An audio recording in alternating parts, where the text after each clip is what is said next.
अस्सलाम वालेकुम रहमतुल्लाहि बरकातुहू। मेरा नाम डॉक्टर असदुल्ला सुमरो है। मैं माहिर अमराज़ क़ल्ब और हार्ट फेलियर स्पेशलिस्ट हूँ और यहाँ अल्तमश जनरल हॉस्पिटल में काम कर रहा हूँ। सबसे पहले मैं अल्तमश हॉस्पिटल की इंतज़ामिया का शुक्रगुज़ार हूँ जिन्होंने ये एक प्लेटफॉर्म मुहैया किया है और इस प्लेटफॉर्म मुहैया होने की वजह से अवामुन्नास में एक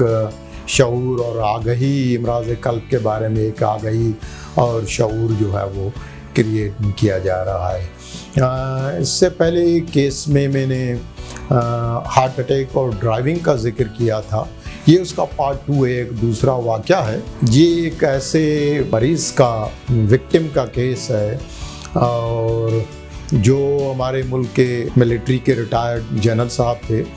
और इनका मैं माज़रत चाहता हूँ अगर फैमिली को इसमें किसी किस्म की कोई हो, क्योंकि ये एक आई ओपनिंग वाक़या है। मतलब ये एक हमारे लिए एक लर्निंग पॉइंट है कि ड्राइविंग के दौरान ऐसा भी हो सकता है और अक्सर लोगों का इधर की यहाँ की तरफ ख्याल नहीं जाता है और वो टाइम जो है उसमें काफ़ी ज़्यादा ज़ाया हो जाता है। तो ये यहाँ पर मैंने दिखाया है कि ड्राइविंग के दौरान जैसे पहले किस्से में मैंने बताया कि हार्ट अटैक, लेकिन कुछ मरीज़ ऐसे होते हैं कि जिनको हार्ट अटैक या बग़ैर हार्ट अटैक इवन जो है वो हरकत क़ल्ब की बंदिश और सडन कार्डियक अरेस्ट हो जाता है। लेकिन चुनांचे ऐसे मरीज़ जो मौत का शिकार हो जाते हैं फौरी तौर पर, और उसमें 2 किस्म के वो होते हैं जो सडनली मौत का शिकार हो जाते हैं। एक तो टाइप 1 होते हैं, वो टाइप 1 वाले वो विक्टिम्स होते हैं जो अलामत के फ़ौरन ही 1 घंटे के अंदर अंदर मौत का शिकार हो जाते हैं। और टाइप 2 वाले वो मरीज़ होते हैं जो एक्सीडेंट होते और उसके बाद जो है वो अस्पतालों में पहुंच जाते हैं, लेकिन चुनांचे ऐसे मरीज़ अस्पतालों में ताख़ीर हो जाती है ऐसे मरीज़ों को तशख़ीस करने में, क्योंकि ज़्यादातर लोगों का ध्यान जो है वो एक्सीडेंट की तरफ जाता है और कार्डियक अरेस्ट की तरफ लोगों का ध्यान नहीं जाता। तो उस वजह से वो ताख़ीर हो जाती है और उस ताख़ीर की वजह से जो है वो अक्सर लोग जो है वो मौत का शिकार हो जाते हैं। तो ये एक सडन कार्डियक अरेस्ट जो है नो डाउट कि उसके बहुत सारे काजेज़ हैं। सडन कार्डियक अरेस्ट मीन्स हरकत क़ल्ब की बंदिश जो है उसके बहुत सारे काजेज़ हैं, लेकिन 50% से ज़्यादा जो असबाब हैं वो शरियानों की तंगी या शरियानों की बंदिश है। ये जो हरकत क़ल्ब की बंदिश है वो ऐसा समझें कि ये एक ऐसा बम धमाका है,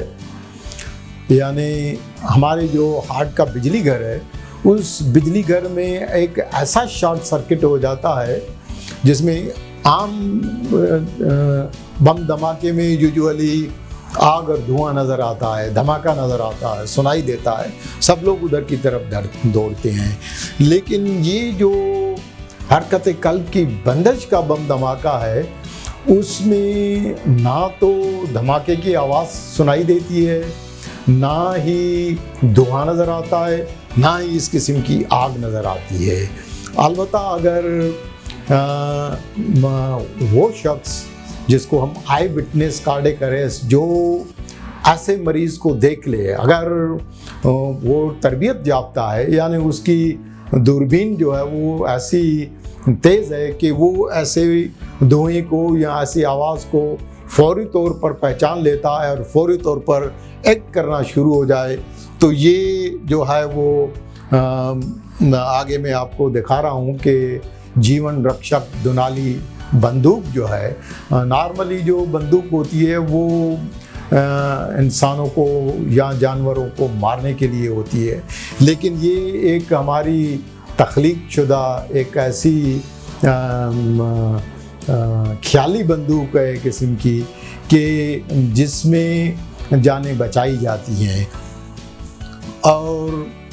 ये इस किस्म के जो मरीज़ जहाँ भी अस्पतालों में जाते हैं तो ये ऐसे समझे कि वहाँ पर जो अमला और वो जो डॉक्टर्स होते हैं उनका जो वास्ता पड़ता है वो ऐसे शेरों और टाइगर्स और हाथियों जैसे कोई मरीज़ों के बड़े बड़े दिल होते हैं और उनको अचानक हरकत कल्ब बंद हो जाती है। किन मरीज़ों के दिल छोटे होते हैं लेकिन ये टाइगर की तरह अचानक उनका हरकत कल्ब बंद होके कार्डियोजेनिक शॉक में जाकर और अचानक मौत का शिकार हो जाते हैं। अब ऐसे जब मरीज़ होते हैं, अब ये जो किस्सा है ये 2020 का किस्सा है, अक्टूबर 2020 का दो दरिया के किनारे का किस्सा है कि वहाँ पर सुबह सवेरे जनरल साहब जो है वो गाड़ी ड्राइव करते हुए उनको अचानक जो है वो हार्ट अटैक हुआ या नहीं, क्योंकि चुनाचे हमारे यहाँ पोस्टमार्टम नहीं होता तो पता नहीं चलता कि किस वजह से हुआ,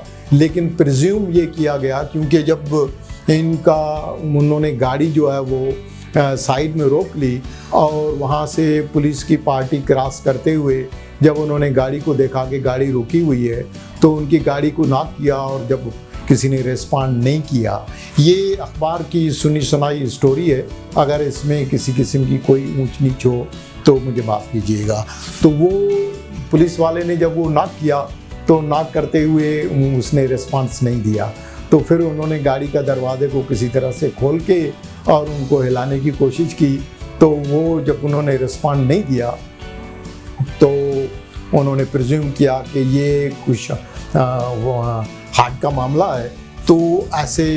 मरीज़ को जो वो फौरी तौर पर फैमिली को फ़ोन करके और वो पीनेस शफा अस्पताल में लाया गया और जहाँ पर अस्पताल में जाने के बाद उनकी रिससिटेशन करने के बाद पता चला कि उनको हार्ट का कुछ ऐसा मामला हुआ कि जिसकी वजह से हरकत कल्ब इतनी फेटल थी कि वो जाबिर ना हो सके और वो मौत का शिकार हो गए। अब इस किस्म के जो मरीज़ होते हैं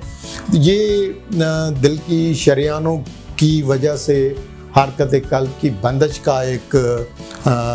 ढांचा है कि ड्राइविंग के दौरान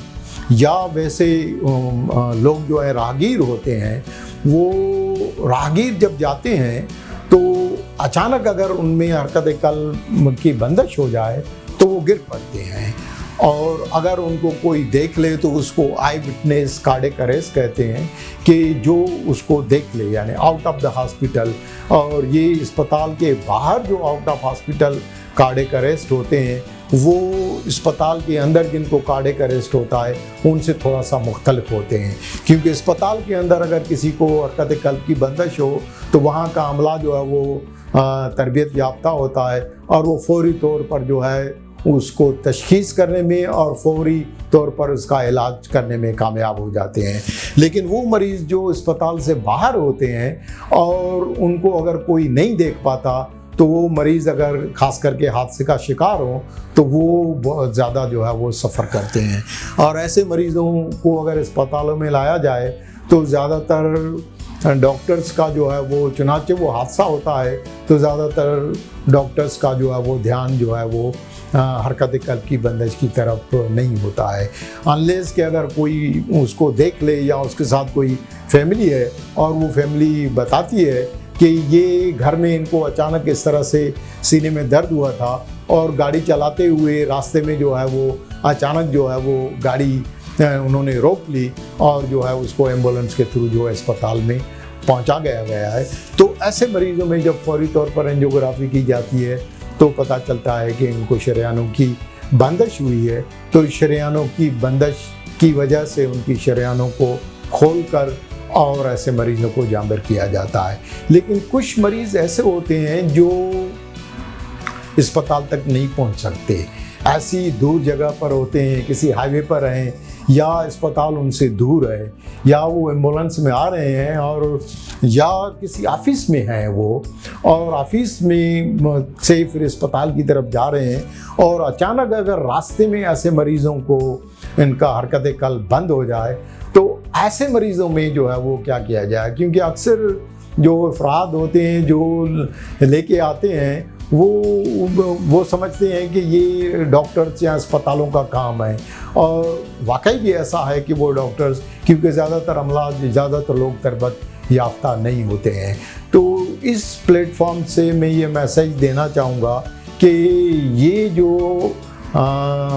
हरकत कल्ब की बंदिश, हार्ट अटैक, हार्ट फेलियर और फालिज जो है, ये नौजवानों में, हमारे नौजवानों में बहुत ज़्यादा कॉमन हो गया है और ये एक हर घर की कहानी है और हर घर में इस किस्म के, हर ऑफिस में इस किस्म के आए दिन इस किस्म के इंसिडेंट्स होते हैं और बहुत सारे लोग जो हैं जो उनको देखते हैं लेकिन वो बेबस होते हैं। उनका प्यारा जो है वो उनके सामने जो है वो मौत का शिकार हो जाता है और हर आदमी अपने आप को बेबस समझता है। तो लिहाजा उन लोगों को क्या करना चाहिए ऐसे हालात में? तो ये एक मेरी तरफ से मैसेज है कि ये वैसे तो मैंने अपने हज की किताब में हाजियों में इस किस्म का अगर ऐसा हो तो वहाँ पर क्या करना चाहिए, तो ये जीवन रक्षक दुनाली बंदूक, ये जीवन रक्षक दुनाली बंदूक का मकसद ये है कि ऐसे मरीज़ों को जांबिर करने के लिए जो, क्योंकि हमारे पास 7 से 10 मिनट होते हैं, अब इन 7 से 10 मिनट के अंदर अगर कोई तरबियत याफ्ता अमला मौजूद है वहाँ पर, तो उसको चाहिए कि वो फौरी तौर पर जो है वो ऐसे मरीज़ों की, इसमें कोई रॉकेट साइंस नहीं है और इसमें अगर कोई मरीज़ जिसको आपके सामने अचानक जो है वो सीने के दर्द के साथ जो है वो अचानक बेहोश हो जाए, तो उसको सीधा लिटाकर, अगर आप तरबियत याफ्ता हैं तो उनको सीधा लिटाकर यहाँ पर एक कैरोटिड आर्टरी होती है, उस कैरोटिड आर्टरी को पाल्पेट करें। अगर आपके साथ कोई साथी है तो उसको कहें कि वो फौरी तौर पर एम्बुलेंस को इतला करे, ताकि जब तक वो एम्बुलेंस आए ताकि आप जो है वो ये जीवन रक्षक दुनाली बंदूक जो है वो चलाने में कामयाब हो जाए। उसमें ये होता है कि मरीज़ को लिटाकर पहले मरीज़ को आवाज़ दें, अगर आप पहले से वहाँ पर मौजूद नहीं थे तो मरीज़ को आवाज़ दें, या मोहम्मद या अहमद, अगर वो ज़िंदा है, या अगर वो तो वो उसको आपको रिस्पॉन्ड करेगा। अगर वो रिस्पॉन्ड नहीं दे रहा है, इसका मकसद ये है कि वो प्रॉबली हरकत कल्ब या फालिज की वजह से बेहोश हो गया है। अगर फालिज की वजह से बेहोश हो गया है तो यूजुअली मरीज़ उनकी जो पल्स है, कैरोटिड पल्सेशन होती है, वो पल्पेबल होती है और वो सांस लेते हैं, तो वो यूजुअली फालिज के मरीज़ होते हैं। जिनकी हरकत कल्ब की बंदिश हो जाती है तो उनकी कैरोटिड आर्टरी की जो पल्सेशन है वो ख़त्म हो जाती है, यानी आप कैरोटिड को पाल्पेट करने की कोशिश करेंगे तो वो नहीं मिलेगी आपको पल्सेशन जो है वो, या उसको सीने को अगर आप देखेंगे, नॉर्मली जो भी आदमी सांस लेता है तो उसका सीना जो है ऊपर नीचे मूव करता है। जिनकी हरकत कल्ब की बंदिश हो जाती है तो ऐसे मरीज़ों का सीना जो है वो मूव नहीं करता, यानी वो ब्रीथ नहीं कर सकते हैं। तो जब ऐसे मरीज़ होते हैं तो ऐसे मरीज़ों में आप सस्पेक्ट करें कि इनकी हरकत कल्ब जो है वो बंदिश हो गई है, क्योंकि वो अचानक बेहोश हो गया है और उसकी पल्स नहीं है, कैरोटिड पल्स नहीं है और वो ब्रीथ नहीं कर रहा है। तो ऐसे मरीज़ों में आपके पास जो 7 से 10 मिनट है, जब तक आपके पास कोई एम्बुलेंस पहुंच जाए और उसके पास जो AED automatic implantable cardioverter and defibrillator लेके आए, या और कोई जो आयला हैं वो आ जाएं, तब तक जो आप कर सकते हैं वो आपके पास सिर्फ यही है कि आप जब तक ये हो तो उस वक्त तक आप सीने को दबाना जो है वो शुरू करें, और ये इस तरह से सीने की जो बीच की हड्डी है, उस सीने की बीच की हड्डी को है तब तक दबाते रहें जब तक जो है वो ये AED जो है ना पहुंच जाए। AED जो है वो दुनाली बंदूक का दूसरा हिस्सा है, अगर वो मौजूद है तो वो एक ऐसी नई एक ईजाद है जो हमारे जैसे मुल्कों में तो मुख्तलिफ मॉल्स में या मुख्तलिफ दफ्तरों में या इवन मुख्तलिफ बड़ी बड़ी अस्पतालों में हर जगह ये दस्तयाब नहीं होते हैं, लेकिन जहाँ पर वो दस्तयाब हों तो ये इसका फ़ायदा ये है क्योंकि ज़्यादातर मरीज़ जो हरकत कल्ब की बंदिश का शिकार होते हैं उनमें वेंट्रिकुलर फिब्रिलेशन होती है, और वो वेंट्रिकुलर फिब्रिलेशन का इलाज जो है उसको शॉक देना है। तो ये जो AED की ब्यूटी ये है कि उनको फौरी तौर पर यहाँ पर इलेक्ट्रोड्स लगा के और वो मशीन जो है उसके बटन को ऑन करें और बाकी लोग जो मशीन से दूर हो जाएं, तो मशीन खुद ब खुद आपको बताएगी कि ये जो हार्ट की हरकत कल्ब की बंदिश है, ये इसको शॉक दे सकते हैं कि नहीं। अगर वो कहती है कि शॉक देने के बाद फिर दोबारा आप उसको कंटिन्यू करें उसकी CPR को, और जब तक मरीज़ जो है, अक्सर मरीज़ जो है वो शॉक देने के बाद होश में आ जाते हैं। होश में आने के बाद फिर ऐसे मरीज़ों को छोड़ना नहीं चाहिए। ऐसे मरीज़ों को फौरी तौर पर ऐसी अस्पताल में पहुंचाया जाए जहां पर एंजियोग्राफी और एंजियोप्लास्टी और ऐसे मरीज़ों को रिवेस्कुलराइज करने के चांसेस हों। बहुत बहुत शुक्रिया। और इस सिलसिले में और कोई किसी भी किस्म का कोई सवाल हो तो आप कभी भी अल्तमश जनरल हॉस्पिटल में फ़ोन करके मालूमात कर सकते हैं, या अल्तमश अस्पताल के किसी भी माहिर डॉक्टर को दिखाना हो, अमराज़ क़ल्ब के डॉक्टर को दिखाना हो, तो आप फ़ोन करके और अपॉइंटमेंट लेके किसी वक्त की आके और दिखा सकते हैं।